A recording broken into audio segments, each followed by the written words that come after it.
Hello नमस्कार दोस्तों, आपका स्वागत है मेरे चैनल पीएस एजुकेशन में। दोस्तों आज का हमारा टॉपिक है नदी व उसके उद्गम स्थल को ट्रिक से याद करना।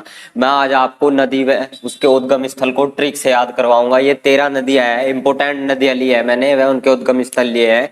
ज्यादातर 90% यही क्वेश्चन, इन्हीं से ही क्वेश्चन बनेगा। अगर उद्गम स्थल से क्वेश्चन आता है तो इस वीडियो में आपका एक नंबर पक्का हो जाएगा। तो चलो दोस्तों वीडियो शुरू करते हैं। नदी व उसके उद्गम स्थल।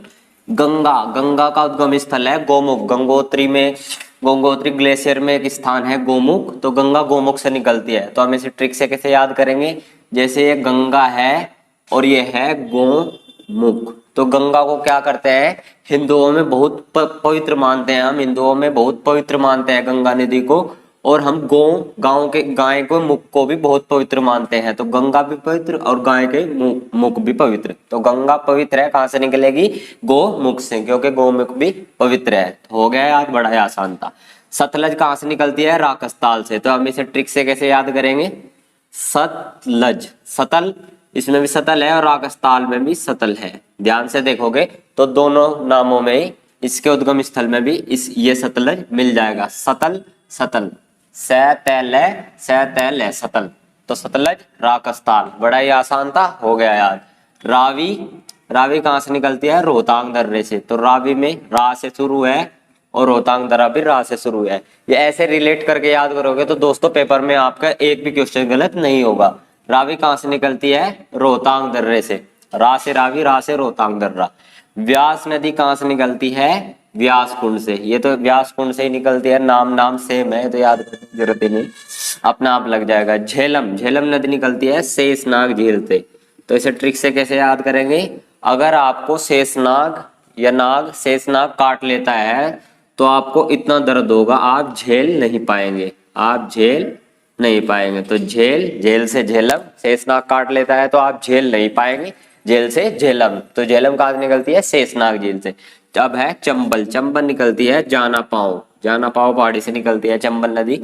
तो चंबल से हो गया कंबल, और कंबल आप सिर से लेकर पैरों तक ओढ़ते हो या फिर सिर से लेकर पेट तक, सिर से लेकर पांव तक ओढ़ते हो ना।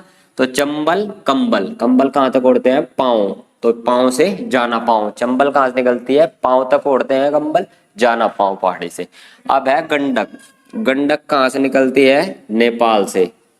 तो गंडक में एक शब्द है डक, डक मैंने बत्तख, बत्तख को हम पालते हैं, बत्तख को पालते हैं तो पाल से नेपाल, और बत्तख डक गंडक, गंडक कहां से निकलती है, नेपाल से, डक को पालते हैं।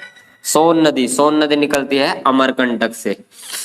तो इसे हम कैसे याद करेंगे, सो न, यानी कि कोई आदमी सो नहीं रहा है, इसका मतलब वह मर नहीं रहा है, यानी कि वह अमर हो गया। सो नहीं रहा है, मर नहीं रहा है, सोन अमर, अमर हो गया अमरकंटक। सो नहीं अमर, अमरकंटक। ब्रह्मपुत्र निकलती है मानसरोवर झील से। तो ब्रह्मपुत्र कैसे याद करेंगे, जैसे ये ब्रह्मा का पुत्र है, ब्रह्मा का पुत्र होगा तो जाहिर सी बात है वो रोब झाड़ेगा, रोब, तो रोब इसमें मिलेगा मानसरोवर झील, रोब झाड़ेगा, और जो भी वो रोब झाड़ेगा हमें उसे मानना पड़ेगा। ब्रह्मा का पुत्र है तो वो रोब झाड़ेगा, रोब, तो जो भी वो रोब झाड़ेगा हमें मानना पड़ेगा। ब्रह्मपुत्र निकलती है मानसरोवर, रोब झाड़ता है, मानना पड़ेगा मानसरोवर, ब्रह्मपुत्र। अब नर्मदा निकलती है अमरकंटक की पहाड़ी से, नर्मदा और ये गंडक, ये सोन नदी दोनों अमरकंटक की पहाड़ी से निकलती है। ऐसे कैसे याद करेंगे, जैसे ये नर्मदा, नर और मादा, नर और मादा मतलब पति और पत्नी, पति और पत्नी को आप कैसा आशीर्वाद देंगे, अमर रहने का आशीर्वाद देंगे। कैसा आशीर्वाद देंगे, अमर रहने का। नर और मादा, नर्मदा निकलती है अमरकंटक से, अमर रहने का आशीर्वाद देंगे। कृष्णा नदी निकलती है महाबलेश्वर पहाड़ियों से, महाबलेश्वर, तो कृष्ण जी है जो उन्होंने एक उंगली पर पहाड़ उठा लिया था, तो वो महाबलशाली है, महाबलशाली से महाबलेश्वर। तो कृष्णा नदी महाबलेश्वर से। यमुना निकलती है यमुनोत्री से, यमुना, यमुना इसमें भी आ जाएगा। कोसी निकलती है सप्तकोशिकी से, तो इसमें भी कोशिकी आ रहा है सप्तकोशिकी। तो दोस्तों मैंने ट्रिक से आपको ये याद करवा दी, एक बार रिवाइज कर देता हूँ।